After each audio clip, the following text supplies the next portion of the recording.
स्वागत है आपका दोस्तों मेरे चैनल में। और मैं आज आपको बताऊंगा कि ट्विटर के नए बॉस एलन मस्क ने कुछ लिए हैं बहुत ही बड़े फैसले।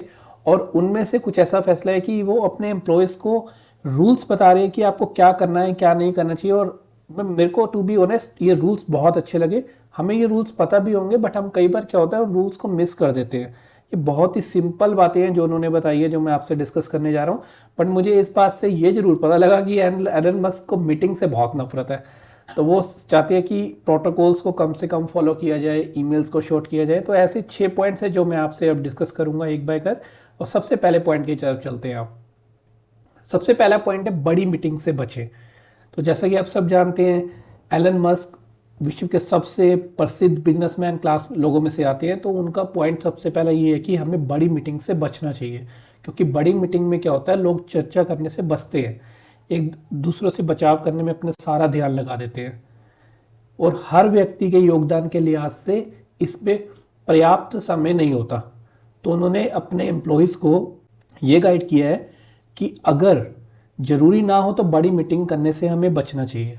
अगर नीड है तो उससे तो हम स्किप नहीं कर सकते, हमें करनी ही चाहिए। मगर अनटिल अनलेस हमें देख लेना चाहिए कि उस मीटिंग की प्रोडक्टिविटी कितनी है और कितने लोगों को उसका फ़ायदा होने वाला है।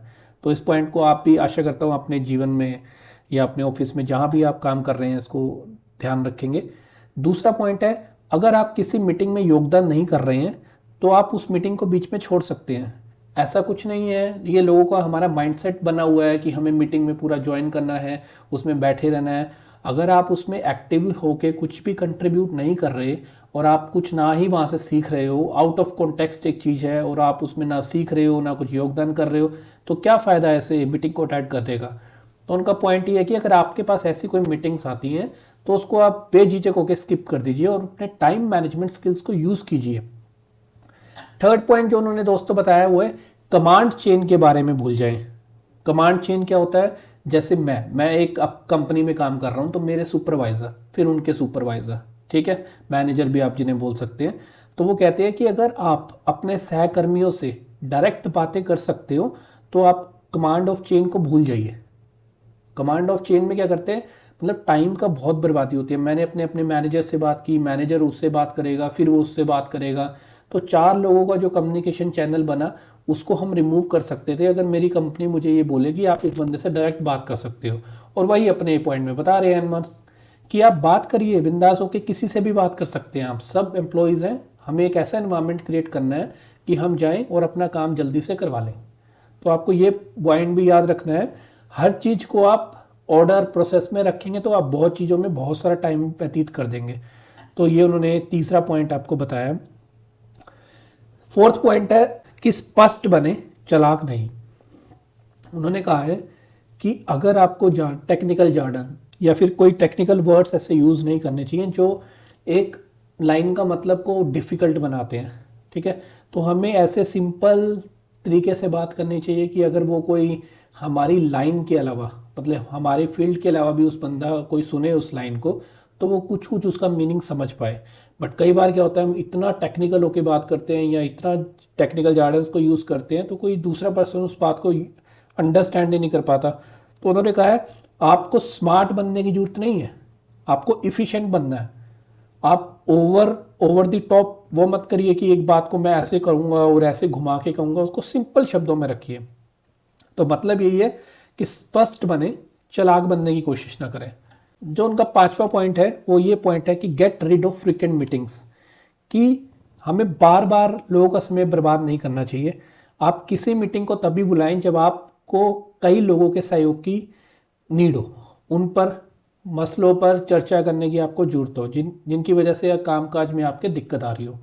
तो ठीक है, अगर आप मानिए कि आप किसी फैक्ट्री में काम कर रहे हैं, आपकी मशीन ख़राब हो गई या आपका कोई भी ऐसी चीज़ ख़राब हो गई जिससे आप चाहते हैं कि 3-4 डिपार्टमेंट के लोगों को आपको बुलाना पड़ेगा, तो कोशिश कीजिए वो एक बारी में ख़त्म कर दीजिए और उसके बाकी की चीज़ें ईमेल्स में, टेक्स्ट में या फिर आप जो भी टूल्स यूज़ करते हैं अपनी कंपनीज़ में उसको यूज़ करके कर सकते हैं। इंस्टेड ऑफ कि आप हर एक बार हर एक दिन आपने एक फॉलोअप मीटिंग रख दी, वहाँ पे मीटिंग रख दी, तो ये चीज़ हमें अवॉइड करनी चाहिए। उनका कहने का मतलब है कि जो हम फ्रीक्वेंट मीटिंग्स कर रहे हैं उसे हमें स्किप कर देना चाहिए या कम से कम करना चाहिए।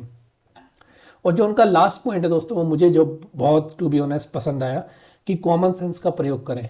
मैंने ये देखा है कॉरपोरेट में कि कई बार कंपनीज ऐसे रूल बना देती हैं जो 40% या 30% लोगों पे तो बखूबी यूज़ में लाए जाएंगे, बट 70% लोगों के लिए उन रूल का कोई उपयोग नहीं है। बट फिर भी कंपनी ने वो रूल बना दिया तो 100% एम्प्लॉयज़ उस रूल को फॉलो कर रहे हैं।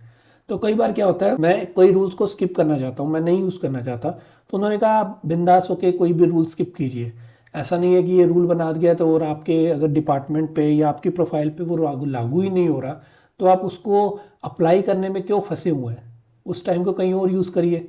तो इस तरह के ये 6 पॉइंट्स से जो उन्होंने आपको या मतलब अपने एम्प्लॉयज़ को ये उन्होंने बताए हैं कि इस तरह से आप अपना और प्रोडक्टिव हो सकते हैं। और मैं उनकी एक बात बहुत अच्छी मानता हूँ दोस्तों कि एक जो अच्छा बिजनेसमैन है या एक आप कहिए कि जिसके टाइम मैनेजमेंट के स्किल्स अच्छे हैं, वही इन बातों की रिस्पेक्ट कर सकता है। अदरवाइज़ मैंने बहुत सारे लोगों को देखा है अपनी लाइफ में कि वो ये चीज़ सीखने की कोशिश ही नहीं करते और उन्हें लास्ट में लगता है कि हमारा दिन कैसे ख़त्म हो गया, हमारा टाइम कहाँ चला गया, हमने कोई प्रोडक्टिव चीज़ नहीं करी। इसी तरह से नई चीज़ों को सीखने के लिए चैनल को सब्सक्राइब करें, लाइक करें। बाय, टेक केयर दोस्तों।